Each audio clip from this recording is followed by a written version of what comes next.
ऐसे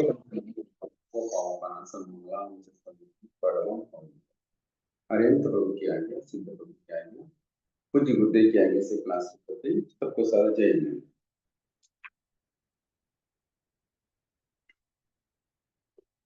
बात चल रही उपभोग परिभोग परिमाण। हमने इसकी सारी चीजें देख ली है, अब इसके केवल आधार देख रहे हैं कि उपभोग परिभोग जो हम व्रत ग्रहण कर रहे हैं, उनकी जो वस्तुओं की 26 बोलों की 15 कर्मधाम की संबंधित और विशेष नियम हमने जो ध्यान में लिए हैं, फिर भी इसकी सुरक्षा के लिए हम कुछ आधार रखते हैं। कैसे रखेंगे आधार? कि अपने या किसी संबंधी के बाल बच्चों आदि के अगर नाक कान बिंदवाना पड़े तो आधार। जैसे अपन ने 15 कर्माधान में क्या नियम दिया था, क्या नियम दिया था कि हम किसी के अंगों का छेदन भेदन नहीं करेंगे। किया था कि नहीं किया था? याद आ रहा?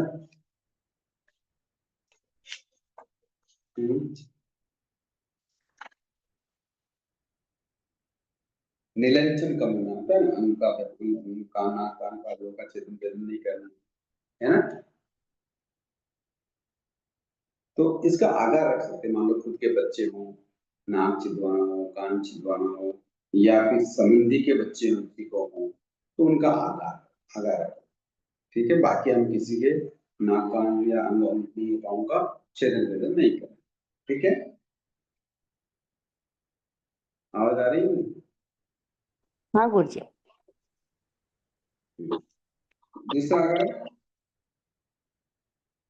कि मैंने जो कपड़े पहनने ओढ़ने बिछाने की जो मर्यादा की है, उसके उपरांत किसी का शरीर से स्पर्श हो जाए, जैसे आदि अपन क्या शादी ब्याह में जाते हैं, मेले आदि में जाते हैं, हाँ, कई बार बस में बैठते हैं, ट्रेन में बैठते हैं, भीड़ भाड़ बहुत होती है, सर्दी का मौसम होता है, किसी की कंबल अपने ऊपर आ जाती है, किसी के चादर आ जाती है, या पास में बैठने से एक दूसरे के वस्त्र अपने एक दूसरे के ऊपर भी आ सकते हैं, तो उसका आधार रखते हैं, उसकी मर्यादा नहीं, उसका आधार है। ठीक है, समझ में आया नहीं आया ये बात? ये आगा समझ में आ गया? गुरुजी एक बार फिर से बोलना। कि जैसे मान लो कि जो कपड़े मैंने ओढ़ने बैठने बिछाने की जो मर्यादा की है, हाँ, उसके उपरांत का त्याग किया है कि जो भी मैं वापरूंगी उसका त्याग, वापरूंगी उसके अलावा त्याग किया है। किंतु कई बार हम किसी ऐसी भीड़ भाड़ स्थल पे होते हैं, मेले आदि में होते हैं, कई बार बस में होते हैं या शादी ब्याह में होते हैं, पास पास में बैठे हुए होते हैं, तो एक दूसरे का जो शरीर स्पर्श होता है, और कई बार कपड़े भी एक दूसरे के ऊपर आ जाते हैं, जैसे अच्छा। चुन्नी आ जाती है, साड़ी आ जाती है, कई बार शॉल वगैरह ओढ़ते हैं तो वो एक दूसरे के ऊपर आ जाती है, पास में बैठे हैं कोई बात कर रहे हैं तो रजाई वगैरह एक दूसरे के ऊपर हम पाँव में डाल देते हैं, ऐसा करते हैं ना, तो वो उसका, वो उसको उस काउंटिंग में नहीं लेना। ठीक है, ओके बेटा। हाँ गुरुजी। जय जिनेन्द्र सर, कभी हम नए कपड़े लेते हैं तब काफी कपड़े ट्राई करके भी देखते हैं, मतलब पहन के देखते हैं कि अपने को जच रहा है नहीं, तो वो कैसे करेंगे इसमें? वो भी आगा आगा रखी, उसका भी ट्रायल का भी मैं लिख देता हूँ पेन से।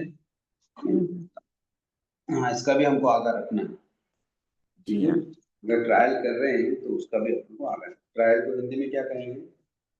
गुरुजी इसमें तो चप्पल शूज सबके ट्रायल के आगार हो जाएंगे। सबके लिए, सबके आगा है, सभी चीजों में आगा है, सभी चीजों में अपन को इसका आगा रखना पड़ेगा। इसको ट्रायल को क्या बोलते हैं हिंदी में? पता नहीं क्या बोलते हैं, लेकिन शायद पहन के देखना या ऐसा कुछ लिख सकते हैं आप। हाँ, लिख देते, नए नए कपड़े को पहन के देखने का। खरीदते समय कपड़े देखने के आधार, पहन के देखने के आधार। हाँ हाँ,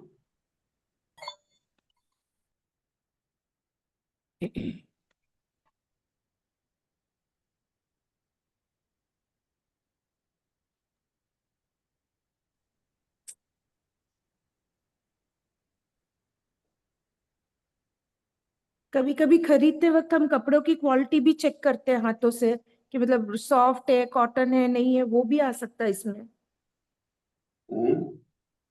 कभी कभी कपड़ा खरीदते टाइम हम कपड़ा हाथ लगा के चेक करते हैं कि कपड़ा सॉफ्ट है या कॉटन का है और या कैसा है। वो नए कपड़े मैंने लिख दिया है, नए कपड़े जूते चप्पल आदि आदि में दूसरी दूसरी चीजें भी आ गई है ना, जी हाँ। आदि आदि भी अगर पहन कर या देख कर लेने के आदि, जी ठीक हाँ। है उसका। जय जिनेन्द्र जी, हाँ हाँ, जय जैसे अगर हम मतलब कि जैसे रेंट पे भी ले लेते हैं कई बार कपड़े वगैरह, रेंट पे लेके तो फिर वो इसका नया ऑप्शन डालना पड़ेगा। रेंट पे ले ले या किसी कभी किसी अपने रिश्तेदार के भी कपड़े जैसे ले लेते हैं, कई बार होता है कि भाई चलो डाल लें, तो वो सब। हाँ तो कपड़े की मर्यादा जो की है हमने, तो उसके नंग में पहनने का जो नंग किया है उसमें अपने को तो उससे तो ज्यादा नहीं पहन रहे हैं ना उस दिन, पर डे के हिसाब से मान लो 5 जोड़ी कपड़ा आपने रखा है, अब वो पड़ोसी का आगार नहीं रखा है तो पड़ोसी का खुला रखा है, क्या किया है जब आपने 5वें अनुव्रत में जो मर्यादा की है उसमें हमने क्या किया, 5वें अनुव्रत में देख लेता हूं, उसमें क्या मर्यादा की है अपन ने,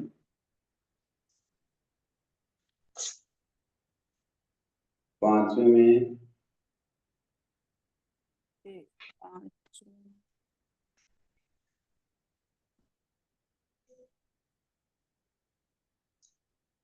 इसमें आपने अगर मर्यादा की है कि भाई मैं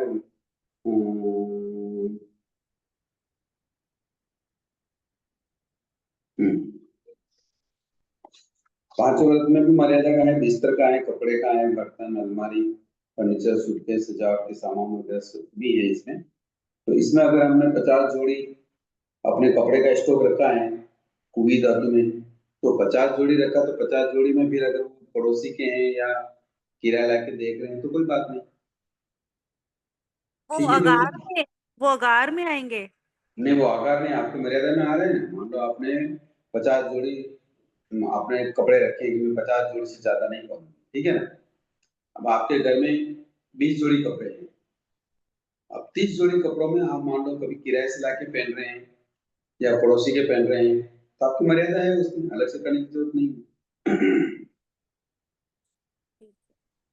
गुरुजी एक समय में इसमें स्वेटर कोट भी पूरे सेट में गिनेंगे क्या? स्वेटर कोट ये जो हाँ स्वेटर साथ में आ गया, स्वेटर है, बनियान है, पूरे एक सेट कोट है, मानेंगे इसको? हाँ सेट में रखो। अच्छा, मतलब पूरा एक सलवार कुर्ता है, उसके ऊपर सूट स्वेटर डाला, वो सब पूरा एक सेट हाँ वो मानेंगे? पूरा सेट में आ जाएगा, वो सर्दी का सेट हो गया। ठीक। हम्म। अलग से होगा तो कुछ सोल होगी, जैसे सोल हम्म। पहनेंगे, मफलर डालेंगे, कैप टोपी लगाएंगे, तो ये हाँ, अलग होगा, हैंड ग्लव्स ये सब अलग पहनेंगे। होगा। हाँ हाँ ये अलग होगा। ठीक है, बात समझ में आ गई ज्योति जी।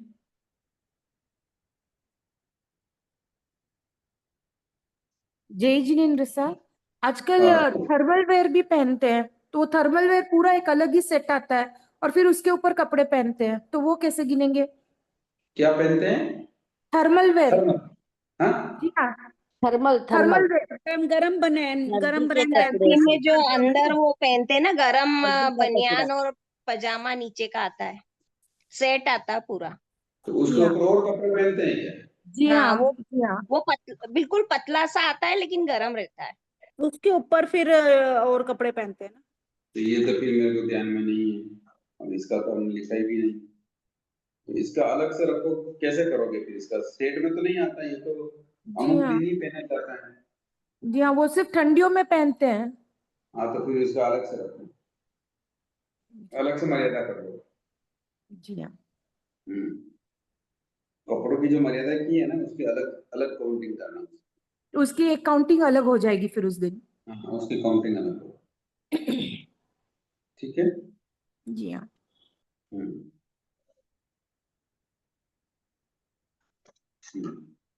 तीसरा आगार है कि मैं जितने भी नॉन वेज मिक्स आरंभ है उन सभी का बोलवश उपयोग हो जाए तो मेरे आगार, जैसे अपन ने खाने पीने की मर्यादा की, वस्तु की मर्यादा की, पर कई बार ऐसी चीजें अपन को खाने में आ जाती है कि उसमें पता ही नहीं लगता नॉन वेज है कि नहीं है, कई बार उसपे हड्डियों का चूर्ण होता है, या कभी क्या वो डालते हैं ना आइसक्रीम वगैरह में भी डालते हैं, तो अगर ऐसा कोई अनजाने या भूलवश खाने में आ जाए तो आगा, ठीक है। यूं तो अपन ने त्याग कर रखा है कि नॉन वेज हम नहीं खाएंगे, त्याग कर रखा है, किंतु अगर किसी वस्तु में गिरा हुआ है और याद जानकारी में नहीं है तो फिर उसको खा लेंगे, मान लो, तो उसका आगा है, दोष नहीं लगेगा, ठीक है। भूलवश ऐसा हो जाएगा, ठीक है।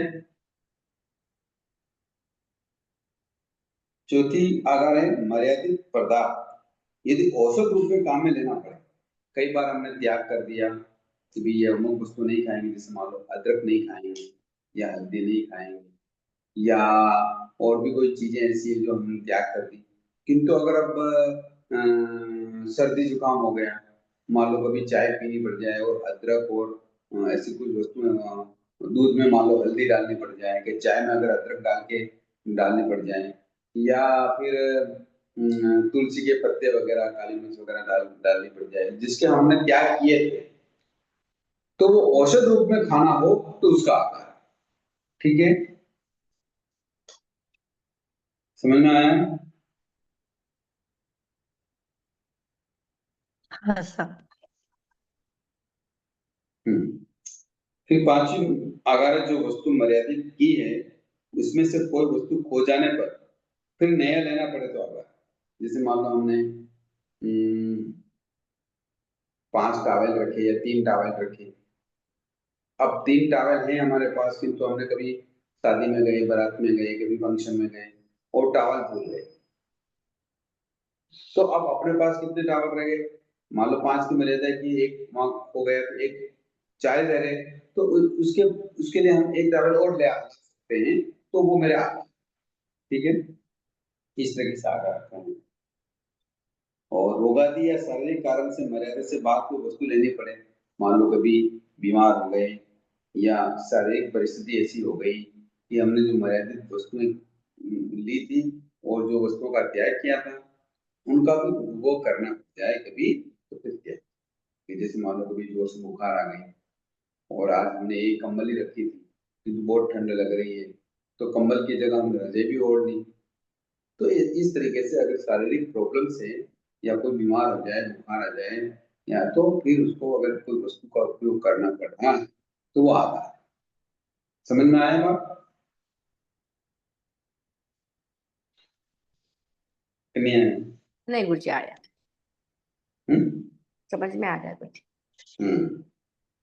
सातवां आगा है नशे की चीज अगर कोई दवाई के रूप में लेने का तो आगा, कि जैसे हमने अफीम का त्याग किया, शराब का त्याग किया, या और कोई वस्तु है उसका तंबाकू का त्याग किया, किंतु अगर कोई आयुर्वेदिक में अगर इसको दवाई के रूप में देवे, किसी में मिला के देवे, शहद में मिला के है या गुड़ में डाल के देवे या ऐसा कुछ करके देते हैं, तो उसका आकार, वो त्याग वाली वस्तु भी हम ले सकते हैं।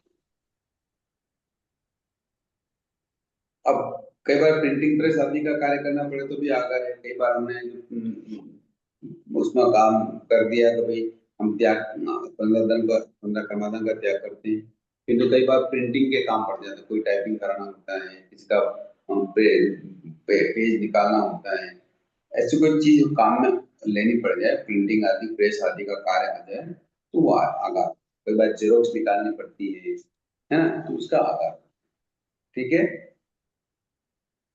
तो इस तरीके से ये आधार हमने उपभोग परिभोग परिमाण रख के रखी है।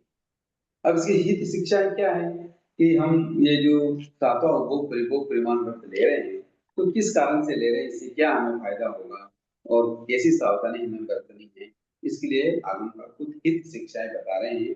जिसमें पहली शिक्षा है कि सावन के महीने में पत्तों की सब्जी नहीं खानी चाहिए, क्योंकि इसके पत्तों पर त्रस्त जीवों की संभावना है।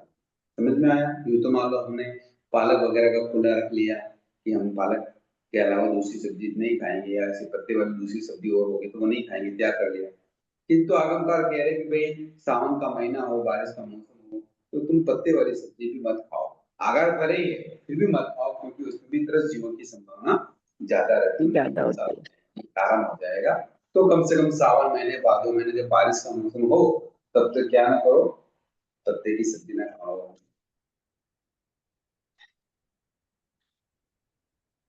ठीक है। ये एक हित शिक्षा बताई। दूसरी हित शिक्षा है कि रेशम या रेशमी कपड़ों का व्यापार नहीं करना चाहिए और नहीं उनको काम में लेना चाहिए, क्योंकि रेशम जो है कीड़ों की हिंसा से रेशम बनाया जाता है। तो कम से कम रेशम के कपड़े मत पहनो या उनके सामान जो आते हैं वो यूज मत करो, और रेशम का क्या नहीं करना, रेशम के कपड़ों का व्यापार नहीं करना। ये हित शिक्षा है, ठीक है ना। इसका हमको बिल्कुल अवॉइड करना, बिल्कुल त्याग करना है। मान लो किसी के व्यापार में वस्तुएं पड़ी है, उसका उपभोग कर ले, उसके बाद रेशम का त्याग कर दे तो ज्यादा बेटर, ठीक है। तीसरी हित शिक्षा है कि नियमित समय पर भोजन पानी करना चाहिए। मान लो हमने खाने पीने की जो मर्यादा तो की है, किंतु नियमित समय पर नहीं करते, फिर भूख लगती तो जो मर्यादा नहीं की है उसमें दोष लग जाता है। कई बार कहीं कुछ खा लेते हैं, कभी क्या खा लेते हैं, कभी चाय पी लेते हैं, तो वस्तु मुंह में चलती रहती है। तो नियमित समय पर अगर हम भोजन पानी लेते रहेंगे तो ये उपभोग परिभोग का जो नियम है, हम करते हैं, वो हमसे अच्छे तरीके से पालन होगा, ठीक है। चौथा है कि जिस दवाई में अगर मद्य मांस की संभावना हो उससे बचना चाहिए। कई बार हम डॉक्टर दवाई लिख देते हैं क्योंकि उसमें कई बार मांसाहारी लगता है कि इसमें ये इसका पदार्थ मिला हुआ है, तो इसको अवॉइड करना चाहिए। डॉक्टर को बता देना चाहिए कि ऐसी दवाई मेरे में, जिसका कोई ऑप्शन हो तो वो बता दें, ठीक है, उससे बचना चाहिए। ये हित शिक्षा है। नींद मिले और खानी पड़े तो मजबूरी है, तो वो अलग बात है, किंतु अगर इससे बचेंगे तो व्रत बिल्कुल निर्मल तरीके से पालन होगा और हम अगर बने रहे। पांचवा है कि अनियमित भोजन करने से शरीर बिगड़ जाता है, शरीर में तकलीफ हो जाती है, व्याधि हो जाती है तथा अजीर्ण आदि रोग उत्पन्न हो सकते हैं। इसलिए अपन को समय पर भोजन करना चाहिए। फिर छठा, रात्रि और अंधेरे में भोजन नहीं करना चाहिए। ये बात को विशेषता से ध्यान रखना चाहिए कि रात में भोजन न हो, इसका विवेक रखना चाहिए। अधिक से अधिक हमको दिन में ही भोजन करना है, रात में भोजन नहीं करना है। भोजन में जहरीले जानवर के गिरने से शरीर में हानि हो सकती है, तरस की हिंसा होती है। इसलिए हमें ज्यादा से ज्यादा किसका विवेक रखना है कि हो सके बन सके तब तक दिन में भोजन करना, ठीक है सर। सातवां हित शिक्षा है कि लाख का व्यापार नहीं करना। इसमें असंख्य त्रस्त जीवों की हिंसा होती है। जो लाख की चूड़ियां वगैरह बनती है, लाख के जो पदार्थ आते हैं, वो उनका व्यापार नहीं। आठवां, फूल उपयोग, फूल जो बाजार में आते हैं, फूल का उपयोग या व्यापार अनंतकाय जीवों की हिंसा का कारण है। इसलिए फूल तो व्यापार करना ही नहीं और उसमें कम से कम काम में लेना, इसका भी हित शिक्षा भगवान फरमा रहे हैं, उनका प्रेरक कह रहे हैं। अतः ऐसे व्यापार से बचना चाहिए, क्योंकि फूलों के साथ कई त्रस्तकायक जीव होते हैं, तो उनसे बचना चाहिए। अगर रखा है, मान लो कभी शादी के फंक्शन में या कोई पार्टी वगैरह में कोई फंक्शन हो, तो उसमें हम फूलों की सजावट करने का किसने आग्रह रखा है, तो ठीक है, मर्यादा कर लो, बाकी ज्यादा उपयोग नहीं करने का क्या। नवा है जहां तक वो बाजार की मिठाई, भोजन आदि सामग्री नहीं खानी चाहिए, क्योंकि बाजार की मिठाई आदि बनाने में कैसे बनती, क्या बनती, कैसे जीवों की हिंसा होती है, कौन विवेक रखता है, ऐसा कुछ नहीं होता, क्योंकि बाजार के जो भी चीजें हैं वो पैसा कमाने के उद्देश्य की जाती है। तो हो सके बन सके तब तक बाजार की मिठाई भोजन आदि आदि सामग्री से बचना चाहिए, नहीं खाना चाहिए। इसलिए त्रस्त जीवों की हिंसा बहुत अधिक मात्रा में होती है। अगर वो बनने वाला स्थान अगर हम देख लें तो हम मिठाई क्या कई चीजें खाना छोड़ दें। तो इस तरीके से हो सके तब तो बाजार की मिठाई छोड़ दें। 10वीं हित शिक्षा है कि जिसको हरी सब्जी का त्याग है उसे हरी सब्जी सुखाने का भी त्याग करना चाहिए। सुनना है, कई बार क्या करते हैं महिलाएं, तो हरी का सब्जी का त्याग कर लिया, वनस्पति सब्जी नहीं खा सकते, तो क्या करते हैं, उनको बर्गर के 5-5 10-10 किलो लाते हैं, उनको सुखाते हैं और फ्रीज में रख देते हैं। फिर कभी कभी थोड़ी थोड़ी निकाल निकाल के सब्जी बनाते हैं। अरे तो रचना इंद्र का विजय हुआ ही कहाँ है, आप कर तो वही रहे हैं। ध्यान रखो कि हरी सब्जी अगर त्याग है तो उसको सुखा कर खाने का भी त्याग करना चाहिए, इसका विवेक रखना। तो इस प्रकार ये हमारा उपभोग परिभोग परिमाण व्रत संपूर्ण होता है। इसके बारे में हम कई 3-4 दिन से 5 दिन से अपन ने पहले क्लास में भी इसकी चर्चा करी थी, आज ये पूरा, ठीक है। इसमें और कोई छोटी मोटी कोई बात पूछनी हो तो आप पूछ लेना। आज अभी 8वां अनंत वीरण व्रत के बारे में चर्चा करेंगे। इसकी प्रतिज्ञा किस प्रकार लेंगे, कि द्रव से निष्प्रयोजन अशुभ आचरण से निवृत्त होने के लिए 4 प्रकार के अनर्थ धर्म का मैं त्याग करता हूँ या करती हूँ। निष्प्रयोजन, कोई प्रयोजन नहीं और फिर भी काम करना या हिंसा करना, झूठ बोलना, चोरी बोलना या ऐसे आचरण से निवृत्त होने के लिए 4 प्रकार का अनर्थ धर्म है। वो कैसे आगे बताएंगे भी, उसका द्रव्य से मैं क्या करता हूँ, त्याग करता हूँ, करती हूँ। क्षेत्र से संपूर्ण लोक में, संपूर्ण लोक का मैं त्याग करूंगा, अभी संपूर्ण लोक में मैं अनर्थ धर्म नहीं करूंगा। काल से जीवन पर्यंत के लिए, भाव से राग द्वेष कषाय भाव को मंद करने के लिए ये अनंत दंड की मैं मर्यादा करता हूँ। कैसे करूंगा, इस प्रकार अनंत दंड विरन व्रत का 2 कर्म 3 योग से मैं त्याग करता हूँ, करती हूँ जीवन पर्यंत के लिए। और हमको यहाँ हस्ताक्षर जो अपने फाइल दें हैं हस्ताक्षर की, वहां अपने को साइन करना। इस प्रकार अनंत दंड की मर्यादा या प्रतिज्ञा होती है। ये 2 तरह का होता है, एक अर्थदंड होता है, एक अनर्थ दंड। अर्थदंड का मतलब होता है अपने या परिवार के लिए जो कार्य आवश्यक होता है या प्रयोजन होता है उस कार्य को प्रस्ताव जीव की हिंसा को अर्थदंड में मानी गई। जिससे मान लो खाना बनाना, कपड़े धोना, पोछे लगाना, मकान बनाना या और कोई भी कार्य करते हुए हिंसा होती है तो ये हिंसा अर्थ वाली होती है, क्योंकि हमने खुद के रहने, खाने पीने, बैठने के लिए चीज बना रहे हैं, व्यापार करने के लिए नहीं कर रहे। तो ये अर्थ वाली हिंसा। अनर्थ का क्या मतलब हुआ कि अपने तथा परिवार, मित्र, सगे संबंधी आदि के लिए जो कार्य आवश्यक नहीं है, हम जरूरी नहीं हम करें, जिसका कोई प्रयोजन नहीं है, उस कार्य में त्रस्त और जीव की हिंसा जो है वो अनर्थ रहने वाली है। अब कई बार कई छोटे मोटे खुशियों में भी बड़े बड़े आयोजन करने लग जाते हैं, तो नहीं करते तो भी कोई दिक्कत नहीं थी, वैसा जरूरी नहीं होता है। किंतु हम क्या करते हैं कि इस प्रकार अंत दंड करते हैं, जिसकी जरूरत नहीं है उसको में भी आरंभ हिंसा में उतर जाते हैं। तो ये 2 तरह का दंड होता है, अर्थदंड और अनर्थ। ठीक है, इसका विषय क्या है वो समझ लेते हैं। पहला है अवजाना यदि। अवजाना यदि, अवजाना यदि का क्या मतलब होता है कि क्रोध, भय, दुख इत्यादि कारणों से मन से ही किसी को दंडित करने का सोचना। अवजाना यदि का क्या मतलब हुआ, सोचना या आत्मज्ञान प्रत्यान करना। इसका मैं निम्न प्रकार से त्याग करता हूं। अवजाना यदि का मतलब होता है मन में हिंसा संबंधी चिंतन करना, मनन करना कि वो मनन क्यों हो रहा है, क्रोध, भय, दुख आदि के वशीभूत होकर किसी को दंडित करने की हमारे मन में भावना आती है, तो ऐसा जो दंड है ये अनर्थ दंड कौन सा है, अवजाना पर ही, अवजाना ये। तो इस प्रकार का सेवन करना, तो मैं इसका कैसे कैसे त्याग करती हूँ इसके लिए बता रहे हैं कि अपने परिवार की या सगे संबंधी आदि के मरने पर आप ध्यान पूर्वक रोना झुकना आदि नहीं करना।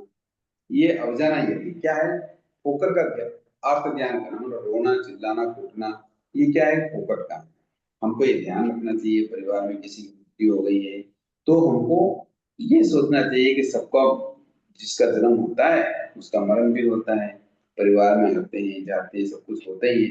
तो हमको क्या आर्त ध्यान रोज से जोर जोर से आर्त ध्यान नहीं करना चाहिए, रोत्र ध्यान नहीं करना चाहिए, इसका क्या करना है, त्याग करना चाहिए। दूसरा, मैं क्रूरतापूर्वक बदले की भावना से किसी को मारने का विचार नहीं करता। चाहे मेरे साथ किसी ने भी बुरा कर दिया है या मेरा नुकसान कर दिया है या मेरा वो विरोधी है या समाज में, परिवार में, नगर में जहाँ कहीं भी वो मुझे मिलता है तो वो मुझे अपमानित करता है, किंतु उसको बदले की भावना से मारने का विचार नहीं। ठीक है। तीसरा, मैं किसी परिवार के बीच में लड़ाई नहीं लगाऊंगा तथा क्रोध के आवेश में किसी सामान का नुकसान भी नहीं करूंगा। कई बार गुस्सा आ जाता है तो परिवार के बीच में लड़ाई हो जाती है, उस लड़ाई को बढ़ाना नहीं, रोकना, और क्रोध के आवेश में आकर वस्तुओं को तोड़ना फोड़ना नहीं, इस प्रकार ध्यान रखना। चौथा, में कोई वस्तु खो जाने पर या व्यापार में नुकसान होने पर, परीक्षा के नंबर कम आने पर, किसी के साथ धोखा देने पर आप ध्यान नहीं। ठीक है, जैसा हुआ वैसा है, संसार है, ऐसे ही चलता है। किंतु उस समय अपन रोना धोना करने में जहाँ आए रहे, मैं क्या करूं, मेरी वस्तु खो गई या मिल ही नहीं रही है, व्यापार में नुकसान हो गया, या परीक्षा में मेरे तो नंबर ही कम आए, मैं तो पास भी नहीं हुई, या किसी ने मेरे को धोखा दे दिया तो उसके बारे में अशुभ सोचना, ये सारा चिंतन हमें नहीं करना है, इसका त्याग करना। पांचवा है कि मैं शरीर आदि में रोग होने पर या पुरानी बातों को याद करके बार बार ध्यान नहीं। कई बार शरीर में रोग हो जाता है छोटा मोटा बूढ़ी फुंसी, बुखार, कैंसर, डायबिटीज, कई तरह की चीजें हो जाती है, हार्ट अटैक। तो इसके बारे में बैठकर रोने की जरूरत नहीं, ये संसार है, कर्म उदय में आया है तो ये भोगना पड़ता है, इसका इलाज करवा ही रहे हैं। फिर भी बार बार अपन उसको रोने धोने की स्टेज में अपन क्या करते हैं, अगर ऐसा कार्य करते हैं तो इसका त्याग करना चाहिए। अगर करते हैं तो अर्जना चाहिए हो जाएगा। ठीक है, छठा है। जय जिनेन्द्र सर। जय जय। कीमती चीजें खो जाती है तो थोड़ा अर्थ ध्यान तो होता ही है ना सर। हाँ, तो खो जाती है तो उसके बारे में विषय में तो चिंतन करें, आत्म ध्यान न करें, चिंतन यह करें कि हमें भी सोने की कुछ चीजें उसके ऊपर आता है ज्यादातर। तो हम चिंतन करें कि भी हमारा नुकसान लिखा हुआ है, हमने भी किसी के साथ चोट की होगी तो ये नुकसान हो गया, हमने सावधानी नहीं रखी। तो ऐसा मतलब विचार, पॉजिटिव विचार तो कर सकते हैं, किंतु नेगेटिव विचार में उसको रोना धोने में आ जाए, आर्द्या करने लग जाए, आंसू बहाने लग जाए, गाड़ने वो रोने में जो आवाज करते हैं वो करने लग जाए, तो ये चीजें अच्छी नहीं है, ये अवजानाचर्य कहलाता है, ये अनकरण है। ठीक है, श्रावक ऐसा नहीं करता है, श्रावक को थोड़ा मजबूत रहना पड़ता है। अगर इस तरीके से जब हम रोने धोने आर्जन करने लग जाए, फिर हमें और सामान्य जो व्यक्ति संसार में है या नगर में है, उनमें फिर हमें क्या फर्क रहेगा? मंगला जी। हाँ ना, वो लेकिन होता है सर थोड़ा तो। और थोड़ा कोई अलग बात है, किंतु बार बार जोर जोर से रोना, वो जो चीज हो रही है वो हमको नहीं करना। हम श्रवणोपासक बनने जा रहे हैं तो हमको थोड़ा तो समझना पड़ेगा। जय कभी जिनेन्द्र कभी साहब। सीरियल देखना आता है सर, अभी इसमें भी कुछ दिखाते ना ऐसा कुछ, तो उसमें भी आप ध्यान रोना आ जाता है आते, तो उसके लिए भी क्या करना है, हम तो सोचते नहीं लेकिन आते वैसे। आवाज बरोबर आई नहीं मेरे को। हाँ आवाज नहीं आई आपकी बरोबर। नई सीरियल में भी कुछ दिखाते हैं ऐसे सीन जो बहुत टाइम। सीरियल देखते हुए तो आपको ये सोचना चाहिए कि ये तो नाटक है, ये नहीं हकीकत नहीं। वो कैसे दिल छू जा लगता है और आंसू गलते अर्थरन थोड़ा होता ही है। हाँ, तो तो अपन देखो, होता है, ये सब चीजें होती है बाजार में, सब घर परिवार में होती है, तो इसका तो विवेक तो हमको ही रखना पड़ेगा। और सामने मान लो कोई चीज हो रही है टीवी आदि में, सीरियल आदि में, तो उसको समझो कि ये तो सीरियल है, ये नकलीपन है, यहाँ असली नहीं हो रहा है, हम क्यों आप ध्यान करें? हाँ, लेकिन वो टाइम पे वो समझ में नहीं आता, बाद में होता है कि नहीं रोना चाहिए, नहीं इसमें अर्थ ध्यान नहीं करना चाहिए था, लेकिन वो पहले हो जाता, बाद में ये होता है। तो यही तो तो सावधानी रखनी इसलिए है अपने जीवन में। क्या कर इसको अगर इतने दिन अर्थ सुनिए, सुनिए, अर्थ सुनिए। अब इतने दिनों से हमारे साथ ऐसा हो रहा है, तो अब हम क्लास ज्वाइन कर रहे हैं ना, हम बातों को समझ रहे हैं, भगवान की वाणी को समझ रहे हैं, तत्वों की जानकारी कर रहे हैं, तो अब तो थोड़ा सुधार करना चाहिए ना। ठीक है ना? हाँ ठीक है। जय और जिनेन्द्र कौन? साहब। हाँ, जय जी। कभी कभी ऐसा होता है कि हम हमारे बड़े को मतलब दादो सा दादी सा है, उनके शुभ कार्य को याद करके उनकी स्मृति में उनको याद करते करते आंखों में पानी आ जाता है, तो क्या वो अर्थ ध्यान है? हाँ, वो आप ध्यान है, ऐसा नहीं करना। हम्म, उनके गुणों का बखान करना, उनके गुणों की चर्चा करना, किंतु वो चले गए, वो मर गए, वो दुखी हो गए, वो ऐसा हो गए, उसके लिए रोना धोना, या फिर उनके कारण से आत्म समारोह करना, भोजन आदि करना, तो लोगों को जिवाना, ये सारा नहीं अनर्थ नहीं, करते हैं। वो चीजें नहीं, मतलब कभी कभी आज वो होते तो इस जगह पर ऐसी शिक्षा हमको देते, उनको याद करके आंखों में पानी आ जाता हाँ, है। तो आंखों में पानी नहीं आना, आंखों में पानी आया इसका मतलब क्या हुआ? आंखों में गुणों को वर्णन करने में आंखों में पानी क्यों आएगा? बड़े कभी रहते कभी हम खुशी आज हमारे साथ आसक्ति के नहीं है। कारण, आसक्ति के कारण ऐसा होता है। तो आसक्ति के कारण आंखों में पानी नहीं लाना, ठीक है ना? उनके गुणों को देखकर प्रेरणा लेना वो अलग बात है, जी किंतु हाँ। रोना, यह बात सही नहीं है। ठीक है, कभी कभार पानी आ जाता है तो सावधानी बरतनी चाहिए, किंतु अगर ऐसा होता है तो वो अनंत दंड आता है, वो उसको बोलते हैं अवजाना चाहिए। ठीक है, जी हाँ। जी हाँ। हाँ सावधानी रखना।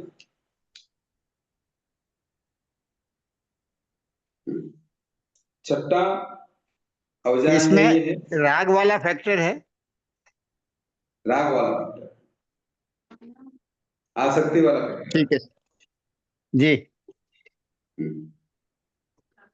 छठा है कि संसार की सुख की कामना में मुंगेरी लाल के सपनों की तरह कल्पना नहीं करना। बैठ गए, ऐसा होगा तो मैं वैसा करूंगा, फिर ऐसा करूंगा, ये कर लूंगा, मकान फ्लोर खरीदूंगा, मकान बनाऊंगा, ऐसा व्यापार करूंगा, या बहू आएगी तो मैं उसके साथ ऐसे रहूंगी, वैसे रहूंगी, ये करूंगी, ये खरीदूंगी, ये मतलब ये जो मुंगेरी लाल के सपने हैं ना, श्रावक सपने नहीं देखता। तो इस प्रकार क्या नहीं करना, संसार की सुख की कामना में मुंगेरी लाल के सपने नहीं देखना। जो है जितना है वो पर्याप्त है, उसी में अपने सुख का अनुभव करना है। ठीक है, तो ये अनंत जन्म के वीरन व्रत का जो विषय है उसमें अवजाना गिरी के बारे में ये सारी बातें हैं। ये पहला अनंत गण हो गया। दूसरा अनंत गण है पमाया गिरी। पमाया गिरी का मतलब होता है प्रमाद के कारण, यानी मध्य, विषय, कषाय, निद्रा, विगत, ये प्रमाद है। इसके कारण जिसमें जीवों की हिंसा हो उसे पमाया गिरी कहते हैं। इसका मैं निम्न प्रकार से त्याग करती हूँ। कैसे करेंगे कि जैसे मैं प्रतिदिन इतने घंटे उपरांत TV, video, Facebook, YouTube, WhatsApp है, सोशल मीडिया देखने का त्याग करता हूँ। ज्यादा से ज्यादा कितना घंटा देखूंगा 24 घंटे में, वो यहाँ अपन को क्या करना है, घंटे निर्धारित कर लेना। क्योंकि पमाया यरी का मतलब होता है प्रमाद के कारण से जो हिंसा होती है ये अनंत धर्म है। तो ये वीडियो, टीवी देखना, सीरियल देखना, हाँ, और फेसबुक, ट्यूब, जो भी चल रहा है, व्हाट्सएप, हाँ, तो इन सबको ये सब क्या है, प्रमाद है, इसके कारण से हिंसा हो रही है, तो इसका मर्यादा करनी चाहिए। ठीक है। दूसरा ऑनलाइन शॉपिंग करना, hike, TikTok, Snapchat, Twitter, Instagram आदि का प्रतिदिन हम कितना उपयोग करेंगे, हैं, कितने घंटे उपयोग करेंगे, उसके बारे में भी हमको निर्धारित करना है। इससे ज्यादा फिर उपयोग नहीं करना। काम पड़े उपयोग करना है, पोकर में भेज जाते हैं अपन, रील वगैरह देखते हैं, कहीं फेसबुक देखते हैं, तो यूट्यूब देखते हैं, इसमें फोटो वगैरह आते देखते रहते हैं, उसकी रील उसकी, और ये सारी रीलें कई बार झूठी होती है। केवल वो तो क्या है, वीडियो बनाने के चक्कर में वीडियो बना के डालते रहते हैं और हम लोग उसको देखते रहते हैं। तो ये भी अनर्थ दंड है, ये पमाया यदि के अंतर्गत आता है। तो इसको भी हमें निर्धारित करना है कि कितने घंटे हम देखें। ठीक है। तीसरा है कि महीने में 1 या 2 दिन टीवी, मोबाइल, वीडियो आदि देखना नहीं, बिल्कुल नहीं देखेंगे। ऐसा हो सकता है कि महीने में कभी 1 या 2 दिन टीवी नहीं देखना, या मोबाइल नहीं देखना, या वीडियो नहीं देखना, या इलेक्ट्रिक सामान के मीडिया वाला जो इलेक्ट्रिक सामान है उसको हाथ नहीं लगाना, जैसे लैपटॉप आदि है। तो इसको भी अपन को क्या करना है, ऐसा मर्यादा करना। संत सत्य जी के प्रवचन छोड़कर मोबाइल, टीवी आदि नहीं देखना, ये ध्यान रखना चाहिए। ये भी क्या है, प्रमाद का कारण है।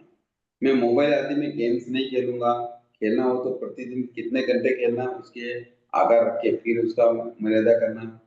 छठा है किसी प्रकार का जुआ, सट्टा, लॉटरी, मटका आदि नहीं खेलना, ये क्या है, ये प्रमाद है।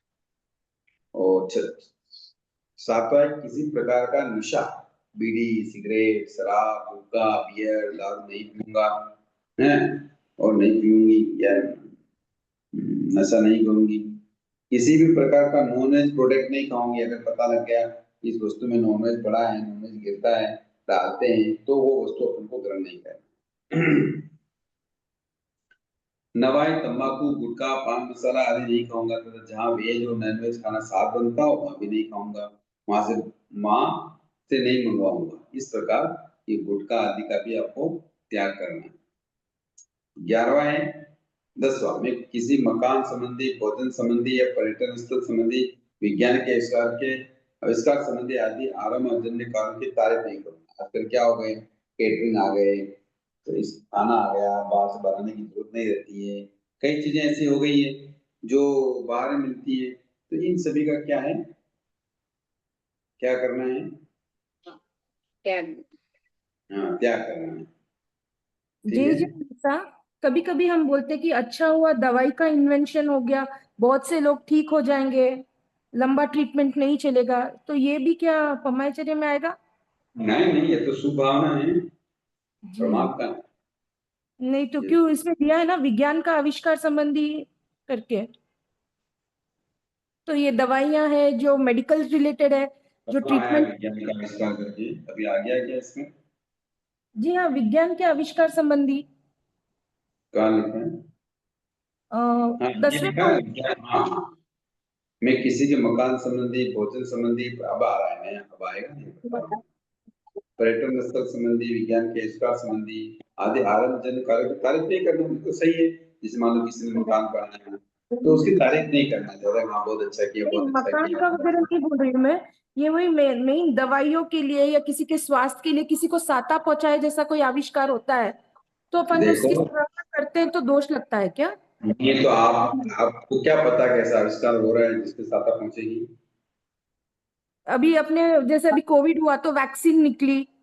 बरोबर, तो अपन को वैक्सीन तो हम बना नहीं रहे हैं ना, वैक्सीन बना नहीं रहे हैं, उसकी आरंभजन प्रवृत्ति की तारीफ नहीं करें। मान लो वैक्सीन बनाने में आनंददायक गुणों की, तरसदायक गुणों की हिंसा हुई है, तो हम उसमें जी भाग न लें।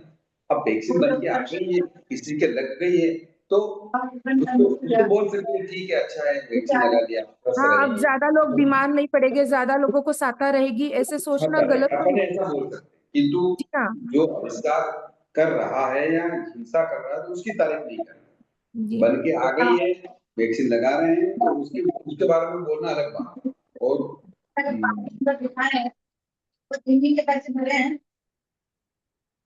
ये बीच बीच में आवाज आ रही है, मेरे को बहुत डिस्टर्बेंस हो रहा है, मैं आपकी बात अच्छी तरह से सुन नहीं पा रहा हूँ, थोड़ा सा ध्यान रखिए।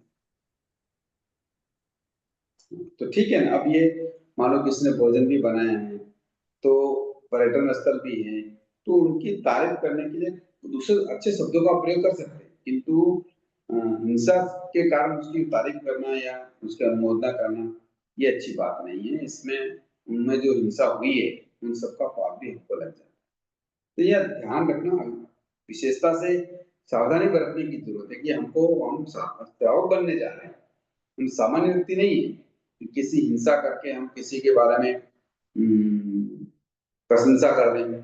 अरे हिंसा तो भगवान तो कह रहे हैं एक ही आया, जैसी हमारी आत्मा है वैसी सामने वाले की आत्मा है, अगर इस आत्मा को मारो या सामने वाले की आत्मा को मारो बरोबर होता है, उसको भी वैसी पीड़ा होती है जैसे हमको होती है। तो इसमें खुशी मनाने की बात नहीं है, इसमें सावधानी बरतने की बात है। अभी मान लो कितने जीवों की हिंसा की, तब जाके एक जीव की रक्षा हो रही है, ऐसा मन में प्रसंग बना।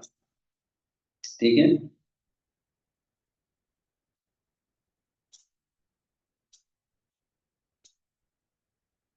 ठीक है ना?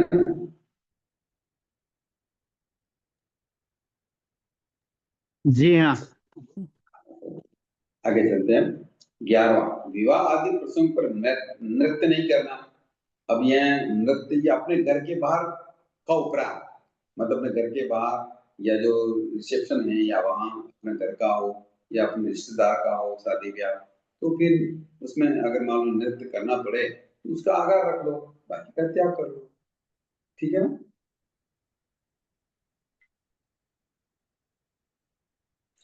दीपावली पर दिए, पटाखे, कैंडल या कैंडल लाइट आदि नहीं जलाऊंगा। ये ध्यान रखें, दिवाली पे क्या करना है, इतने बड़े बड़े हिंसाकारी कार्य नहीं करना, और करना हो तो थोड़ा इसकी मर्यादा कर लो। भाई इतने कैंडल, हाँ इतने दिए, इतने पटाखे या इतने दिन से ज्यादा मैं नहीं चलाऊंगा, ऐसा कुछ मर्यादा कर दो और त्याग कर दो तो बहुत अच्छी बात है। 13 पॉइंट में महीने में या वर्ष में 2 बार 3 बार उपरांत सिनेमा नहीं देखूंगा, या सर्कस, कवि सम्मेलन, पर्यटन आदि स्थलों पर नहीं जाऊंगा या नहीं देखूंगा, इसकी मर्यादा भी अपन कर सकते हैं। 14 में अश्लील गंदे साहित्य, नॉवेल, मैसेज आदि नहीं देखना, इसका त्याग करना। अपना जन्मदिन हो या सालगिरह हो, पिकनिक आदि का आयोजन पर सामूहिक भोज नहीं करना, कई हिंसा हो जाती है। छोटा मोटा कुछ घर पे अगर किया है तो उसका आगार रख लो, किंतु बड़ा भोजन नहीं करना। लोगों को जिमाने के चक्कर में कितनी हिंसा हो जाती है तिरस्कार जीवों की, वो हमको समझना चाहिए। सर, तेल के दिए आए हुए लाइट के दिए लगा सकते हैं ना दिवाली में? हाँ? नए आए लाइट के दिए, जो लाइट से क्या बोल तेल रहे के हैं? नहीं लगाएंगे, लाइट के दिए जो आ रहे हैं नए अभी आए बाजार में, तो वो लगा सकते हैं दिवाली। आवाज नहीं आ रही है आपकी मेरे पास अच्छी। तेल तेल क्या वजह है, के लिए लगा सकते हैं क्या? तेल के दिए हो या दूसरे दिए हो, कोई भी दिए हो वो नहीं लगाना चाहिए। अगर लगा रहे हैं लाइट तो के लाइट के भी हो ना, लाइट के हो, तेल के हो, कहीं से भी दिए हो तो नहीं, मान लो मजबूरी है, मन नहीं रुक रहा है, लगाना ही पड़ रहा है तो उसकी मर्यादा करो, ठीक है। हाँ ठीक है।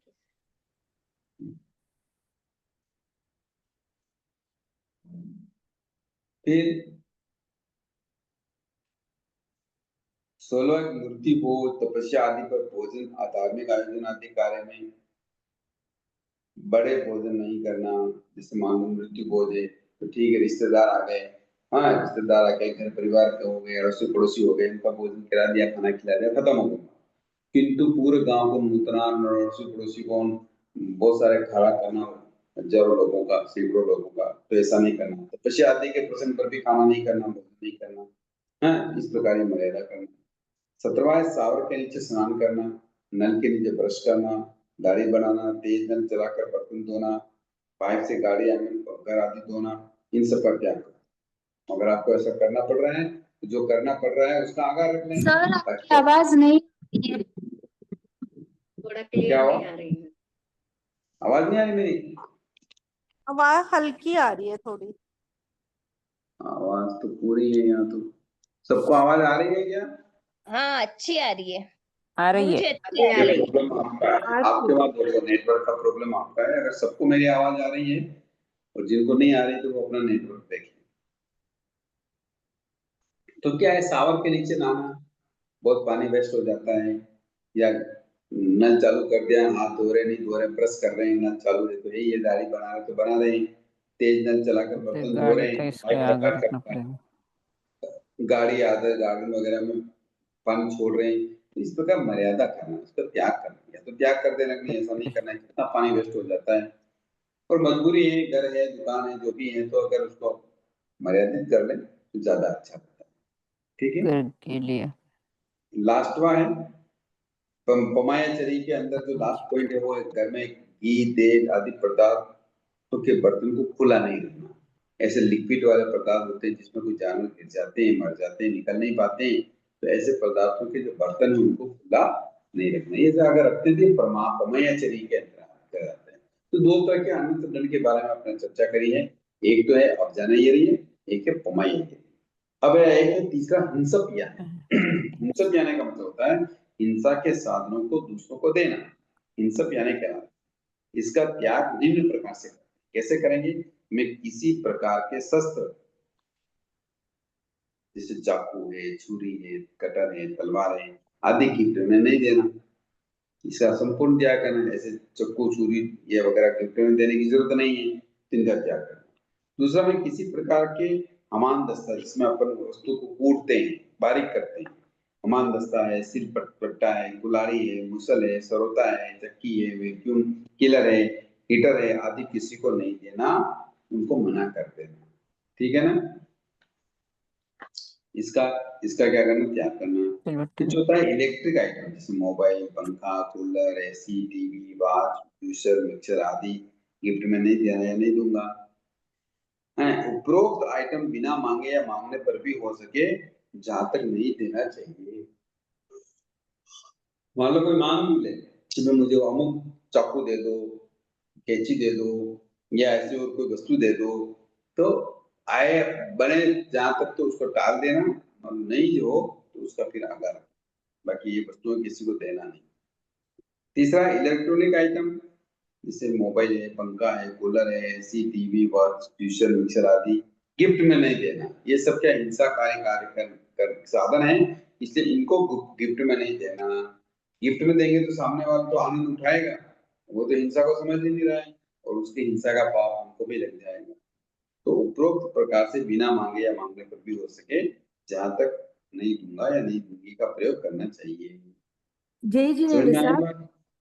जय जय। कभी कभी हम घर में काम करते हैं, बड़े बैठे रहते हैं और वो बोलते हैं कि हमको चाकू दे दो, या हमको कोई दूसरी चीज है जैसे सरोता है या कुछ भी दे दो, तो उनको देते तो कि हमको हिंसा पे आने लगता है। देखो घर का त्याग खुला रखना पड़ेगा, पड़ोसी की बात चल रही है, किसी दूसरों को पड़ोसी पड़ोसी को नहीं देना। अब घर में तो मान लो कोई खाना बना रहा है, कोई दूसरा काम कर रहा है, कोई तीसरा काम कर रहा है, कोई चौथा काम कर रहा है, कोई बर्तन मांज रहा है, कोई झाड़ू पोछा कर रहा है, तो सबकी अपनी अपनी व्यवस्थाएं होती है। तो उसमें जी अगर कोई वस्तु का लेन देन होता है तो वो तो करना ही पड़ता है, तो उसका आगाह रखेंगे। घर में जी अगर हाँ वस्तु वापर रहे हैं कोई भी, तो एक दूसरे को देने लेने के आगाह रखते हैं। ये तो पड़ोसी मांग ले रहे या वो रिश्तेदार मांग लेते, ऐसी हिंसा कर उनको नहीं दिया। ठीक है। और जो बेटियों को दहेज में देते हैं वो हाँ, तो हिंसाकारी उपकरण मत दो ना, मिक्सर कूलर ये मत दो, वही उनके यही होते हैं। आजकल तो पहले ही होते हैं। चाकू ऐसा देने की जरूरत कहाँ है, मत दो। हम्म, उनको जरूरत होगी तो आवश्यकता होगी तो वो ले आएंगे बाजार से। और पहले से जिस घर में जा रही है उस घर में नहीं है क्या साधन। मोस्टली आजकल सब बोल ही देते हैं सामने से ही कि हमको नहीं चाहिए, मगर फिर भी हाँ, नहीं वो चाहिए तो बोल दिया, तो इस फिर क्यों हथियार देना, शस्त्र देना। नहीं, वो तब तो ठीक है ना, मगर फिर कभी गिफ्ट में देते हैं। होते हैं, बहन बेटियों को भी देते ही है ना ये सब चीजें, मतलब शादी हाँ के तो टाइम पे मोस्टली देते ही है। देखो, जब देते हैं या दे रहे हैं, संसार में क्या चल रहा है वो तो चलता रहेगा, हम उसको जी बंद नहीं कर सकते। किंतु अब हम किस ओर बढ़ गए हैं, श्रवणोपासक बनने की ओर आगे बढ़ रहे हैं। तो हम जी हाँ, भगवान जैसा बता रहे हैं वैसा ही आसन करेंगे, है ना, वैसा आसन करना पड़ेगा। पहले दिया है उसका आलोचना कर सकते हैं वो हम। उसकी आलोचना करके त्याग कर दो, उसका वो से कर दो, जी हाँ, तो उसका पाप नहीं लगेगा। जी हाँ, किंतु नया देने से संबंधित अपन को सावधानी बरतना। हो सके जरूरत हो तो ऐसी सारी वस्तुओं का पैसा पकड़ा दो, ये 50,000 रुपए तुम्हारे जो चाहिए वो ले आना, बात खत्म। ठीक है ना। तो वो तो सेम ही हुआ ना, पैसा दे तो क्या, चीज दे तो क्या, दे तो अपन ही तो रहे ना। जरूरी नहीं चीज लाएंगे, पैसा अलग चीज है, पैसा देना अलग चीज है। जरूरी है क्या वो चक्कू लाएंगे, छुरा लाएंगे, मिक्सर लाएंगे, वो तो पहले से ही है उनके घर में, नहीं लाएंगे। पैसा पड़ा है, किसी दूसरे रूप में आ जाएगा। नहीं, अगर हम कह के देंगे कि भाई मतलब किसी घर में फ्रिज है, तो आप किसी अपनी बेटी की शादी, किसी घर में फ्रिज नहीं हो, चाकू नहीं हो, मिक्सर नहीं हो, कूलर नहीं हो, एसी नहीं हो, टीवी नहीं हो, जूसर मिक्सर नहीं हो, तो ऐसे घर में आप देंगे क्या अपनी बेटी को। नहीं सर। तो आजकल तो सबके घर में होते ही, दो दो लाख के कर भी क्या होगा, कोई वहां प्रदर्शनी तो करनी नहीं है। तो आजकल ऐसा ही होता है कि वस्तुओं को देने के लिए आजकल खरीदते नहीं है, और उसका मोटा एक अमाउंट दे देते हैं कि भाई ये अमाउंट पैसा मेरी दे देने का। तुम्हारी जो जरूरत हो, जरूरत की सामान तुम ले आना, ऐसा करके ही देते हैं। जी हाँ, पैसा दे दे कुछ भी लो फिर वो। हाँ, ठीक है। ये ठीक है। इस प्रकार तीन तरह के अनर्थ धन हुए। पहला अनर्थ धन है जना ये, दूसरा है कमाया ये, और तीसरा है हिंसपिया। अब चौथा है पावो कम वैसे। पावो कम वैसे का मतलब होता है पापकारी उपदेश देना, या खोटी सलाह देना, या हिंसाकारी सलाह देना, पावो कम वैसे कहलाता है। इसका त्याग हम कैसे करेंगे, वो निम्न प्रकार से कि जैसे नया व्यापार शुरू करो, फैक्ट्री लगा लो, दुकान लगा लो, तुम ऐसी खेती कर लो, ये बिजनेस कर लो जिसमें हिंसा हो रही है, तो ऐसी सलाह नहीं देना। चीज में आ गए। मान लो कोई रिश्तेदार पूछ रहा है, कोई परिवार में पूछ रहा है, कोई चर्चा परिवार में हो रही है, तो उसका आगाह रखो। आगाह में आएगा शायद ये खास नियम के बाद आगाह आएगा, तो उसमें आ जाएगा। ठीक है। दूसरा है आलू आदि चिप्स बना लो, ऐसी सलाह नहीं देना। अरे क्या बाजार से चावल आलू लाते हो, चिप्स खाते हो, अब सस्ता आलू मिल रहा है, आराम से आप बेच के बड़े बड़े आलू आ गए हैं, उसकी चिप्स बना लो, इस तरीके से करती हूँ मैं, ऐसा अच्छा होता है, मैंने बहुत अच्छा बनाती हूँ, आपको भी सिखा देती हूँ, ऐसा करके वो चिप्स बना लो। ऐसी सलाह नहीं देना। ठीक है। एक तो एग्जाम्पल दिया चिप्स का, तो ऐसी जो चीजें और भी है उनके बारे में भी हमको क्या करना है, त्याग करना है। हरी सब्जी आज सुखा लो, भाई हरी सब्जी देखो सस्ती मिल रही है, आज देखो माला नहीं टोकला भर के लाई है, तो इसको क्या करो, गवार की फली लाई है तो ले लो, सस्ती ले रही है, ठीक है, एक दिन सब्जी बना लेना, बच जाए तो चुका देना। इस तरीके से हमको क्या नहीं करना है, उपदेश नहीं देना है। मोबाइल लैपटॉप आदि ले लो, या थोड़ा बहुत चोरी झूठ हिंसा आदि चलता है, क्या करें, संसार में बैठे हैं, या फिर हम व्यापार कर रहे हैं, दुकान पे बैठे हैं, तो झूठ नहीं बोलेंगे तो कैसे चलाएंगे। तो ऐसा झूठ नहीं बोलना। फिर नशा नहीं, मतलब नशा के लिए नहीं बोलना, रात्रि भोजन कर लो तो नहीं बोलना, स्नान करने या कपड़े धोने के लिए न बोलना, चुनाव लड़ने के लिए प्रेरणा देना, या पाप करे उपदेश को धर्म समझकर उपदेश देना। इस तरीके से क्या है, ये पाव पाव कम वैसे है ये प्रकार हैं, इस तरीके से पाप कर्म का बंध होता है। तो ये 4 तरह से अनंत दंड होता है, इसके विषय को हमने बहुत अच्छी तरह से समझा है। अब इसके अतिचार क्या होते हैं कि कंदप का मतलब काम विकार उत्पन्न हो ऐसी कथा करना। कुकुरी मतलब भड़कू चेष्टा, विकृतन बनाकर बताना, डायरेक्ट तो हम नहीं बता पा रहे हैं, अंगों के कारण से, उसके स्फुरन से या उसके अंगों से हमने जो चेष्टा की ताकि उनको पता लग जाए कि हम क्या चाहते हैं। तो इस तरीके से अंग विकृत करके बात करना ये कुकुरी है। मोहरी का मतलब होता है मुखरी वचन, असत्य या अनसंड बोल, उटपटांग बोल, ये मुखरी वचन। संजुता ही करने, संजुता ही करने, संजुता ही करने, संयुक्त करने नहीं होता है, संजुता ही करने होता है। तो शस्त्रों का विशेष रूप से संग्रह करना या अलग पड़े हुए शस्त्रों का अवयवों को मिलाना। अब घर में मान लो कोई चीजें पड़ी है, कुदाली कहाँ पड़ी है, उसका पत्ता किधर पड़ा है, पावड़ा किधर पड़ा है, कुछ किधर पड़ा है, उसको जोड़ के रखना या जोड़ के देना, ये क्या है, संजुता ही करने, बड़ा पाप है। फिर उपभोग परिभोग इरिते यानी काम में आने वाली वस्तुओं पर अति आसक्ति या संग्रह नहीं करना। इस प्रकार अनंत धर्म के 4 प्रकार होते हैं। 4 प्रकार उनको सस्ते मतलब सरल होते हैं। इस प्रकार उनको अवजाना ये रही है, पमाया ये रही है, हिंसा भी आना है और पाव वैसे ऐसे 4 तरह से अनंत धर्म से बचकर अपन को व्रत आराधन या नियम उपनियम लेने चाहिए। अब उपभोग परिभोग ईर्ष्या काम में आने वाली वस्तु पर अति आसक्ति या संग्रह करना, ये बात है। अब इसके क्या खास नियम है, हम अनंत दंड गिरन व्रत को कैसे सुरक्षित रख सकते हैं, कैसे हमको रखना चाहिए, इसके बारे में थोड़ी चर्चा कर लेते हैं। 5 मिनट है या फिर करते हैं, कोई प्रश्न हो तो कर लो, थोड़ा सा है कर लो, प्रश्न उत्तर कर लो। फिर कल हम अनंत दंड के आगाह के बारे में, खास नियम के बारे में, उनकी शिक्षा के बारे में बात करते हुए अगर समय रहेगा तो नववा स्थूल सामयिक व्रत के बारे में भी कल चिंता करेंगे कि सामयिक कैसे की जाती है, कैसे करनी चाहिए, कैसे इसका व्रत ग्रहण करना चाहिए, कहाँ दोष लग रहा है कि नहीं लग रहा है, ये सारी चर्चा। कोई प्रश्न हो तो कर सकते। जय जिनेन्द्र जी, हाँ जैसे अब हम घर में कह देते हैं ना बच्चों को भी स्नान कर लो, तो उस सब में भी दोष लगता है।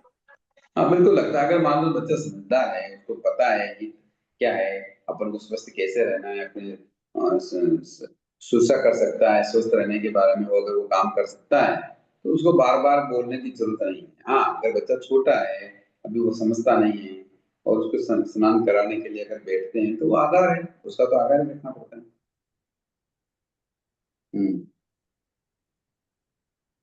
कभी कभी हम बड़ों को भी बोल देते हैं रेडी हो जाओ अपने को चलना है, तो इसमें दोष है? हाँ तो अपन को सोच समझ के बोलना चाहिए, भाषा शैली चेंज करनी चाहिए घर में, भाई तैयार हो जाओ।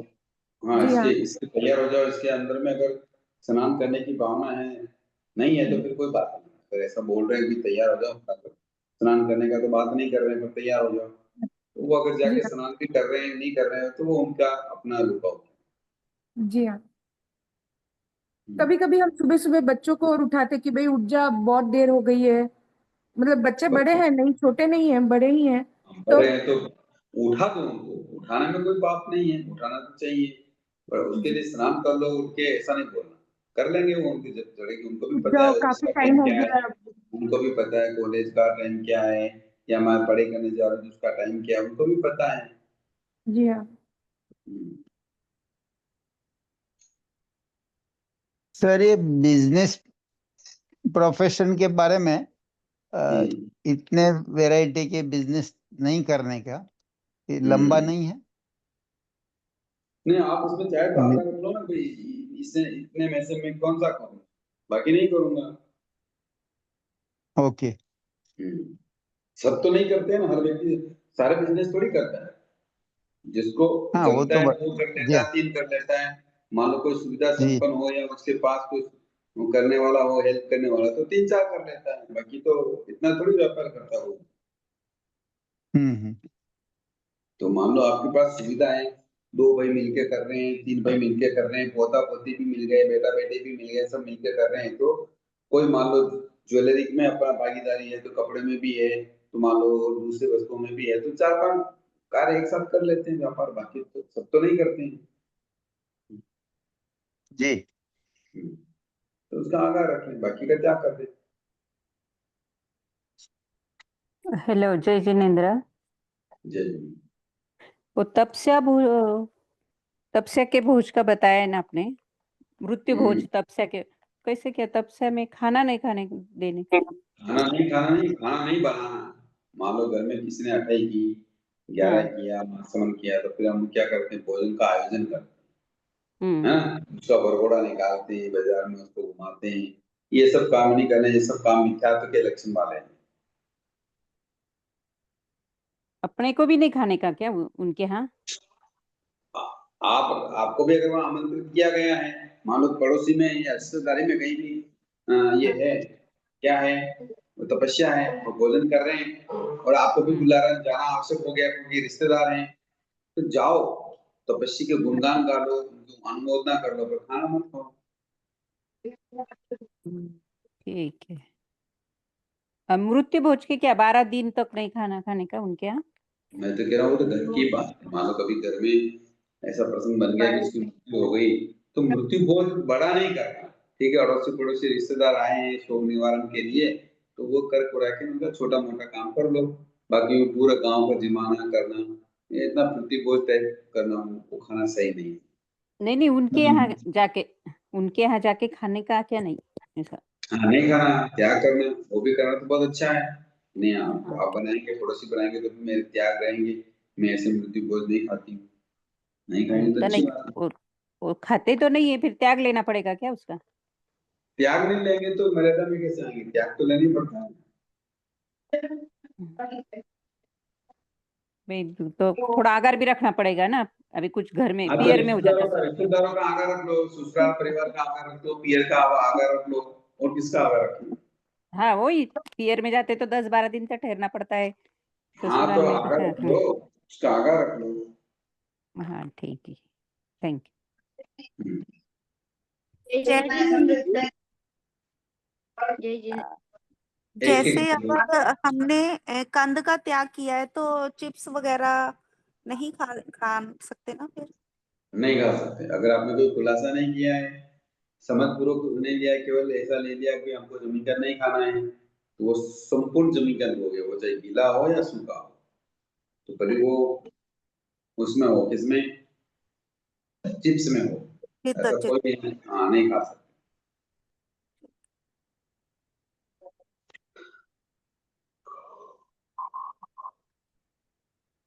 समझ में आया? या सर एक क्वेश्चन, जी टाइम हाँ। हुआ है तो पूछती हूँ, टाइम हुआ रहेगा तो कल पूछूंगी, या तो मुझे थोड़ा हाँ? दूसरा पूछना था। मुझे वो जानना कि बड़ा स्नान क्या होता है, ये मुझे पता नहीं है। बड़ा स्नान। बड़ा स्नान का मतलब ये होता है कि सिर से लगाकर पांव तक साबुन आदि आदि लगाना, ये बड़ा स्नान कहलाता है। अच्छा, तो वो समझ में आया? वो एक बार करते, हम एक बार जी रखते हैं। हाँ। एक बार ही करते स्नान, तो 2 बार कौन करता है? नहीं नहीं, हफ्ते में एक बार ऐसे बोल रही, बड़ा स्नान। तो हफ्ते में उसको एक बार ही आप नहाते हैं क्या? खुला रखना पड़ेगा ना सर, एक बार ऊपर से बाल हैं? तो धोने बाल तो धोने पड़ेंगे, एक बार हफ्ते में रख के तो हाँ, ये ठीक है, एक बार सुबह नहा लिया, एक बार मान लो वस्तु सामग्री आ गई है, वो खाना पड़ रहा है, उसका भी अगर आपको करना पड़ रहा है, तो 2 बार कर लो। मेरे हिसाब से तो अपन को क्या करना चाहिए, त्याग कर देना चाहिए, पर नहीं करते, नहीं तपस्या गुरु हो। जी, वो मतलब ऐसा पूछना चाह रहे हैं कि जैसे अब लेडीज का तो क्या है कि हर रोज सिर से पानी नहीं डालते हैं ना, जैसे आप हाँ, बोल रहे हो ना सिर से लेके तो पैर तक साबुन लगाना, अब लेडीज तो क्या 2-3 दिन में एक बार ही सिर धोते हैं। हफ्ते में हाँ, तो एक फिर वो बार। बड़ा स्नान, पर मान लो सिर में स्नान नहीं लगाते, फिर तो पूरे शरीर के तो सब साबुन लगाते हैं ना, हाँ, तो वही तो वो पूछ रहे बड़ा हैं वो स्नान कि है, मतलब। वो बड़ा स्नान ही कहलाएगा। हाँ। छोटे स्नान का मतलब क्या होता है, मैं बता देता हूँ। जैसे हाथ धो लिए पौने तक, दोनों पांव धो लिए घुटने तक, मुंह धो लिया, सिर में थोड़ा पानी डाल के उसको गीला कर लिया ताकि उसका अपन को अच्छे से जमा सके। बस ये इतना सा करते हैं, वो छोटा स्नान कहलाता है। अच्छा, नहीं रोज हम बाकी ऐसे करने से बड़ा स्नान नहीं होगा। रोज हम साबुन पूरा लगा के धोएंगे तो बड़ा स्नान ही होगा ना रोज। हाँ, बड़ा स्नान कराएगा, भाई सिर मत धो। सिर नहीं धोएंगे तो भी अगर आपने पूरे बदन पर, हाथ पांव पर साबुन लगाया है तो बड़ा स्नान ही कहलाएगा। ठीक है, छोटा स्नान मैंने बता दिया कि दोनों हाथों की कोहनी तक हाथे धोना, घुटने घुटने तक पांव धोना, मुंह धोना, बाल सिर में पानी डालना, ये बात करते हैं इतना सा, ये छोटा स्नान कहलाता है बिना साबुन के।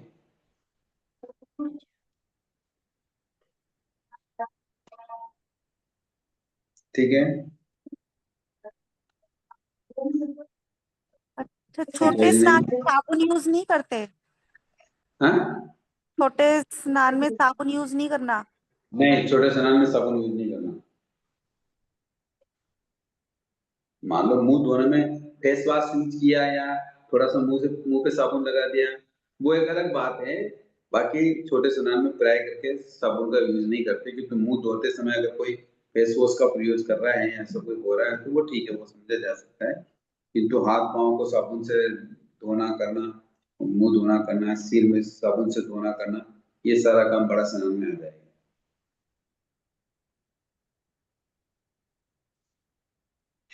ठीक है,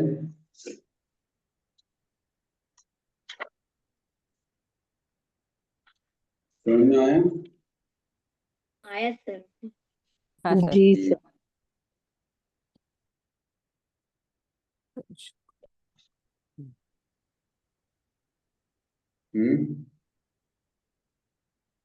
कल हम पावोपमवैसी इस अणकरण के बारे में बात करेंगे, और हो गया ना इसके बारे में दिमाग?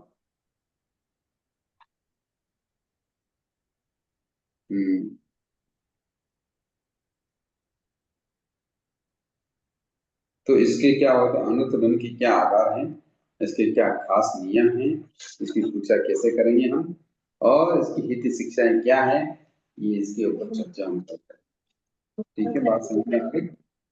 हाँ जी,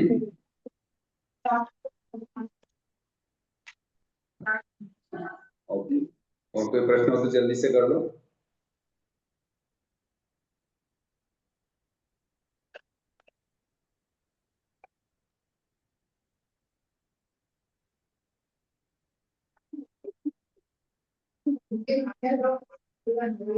बहुत बहुत जय जिनेन्द्र साहब, बहुत बहुत आभार, धन्यवाद। बहुत आभार सर, बहुत धन्यवाद बहुत आभार। जय जिनेन्द्र। जय जिनेन्द्र गुरु जी, जय जिनेन्द्र। बहुत कमल आभार सर। जय जिनेन्द्र। बहुत आभार। जय जिनेन्द्र।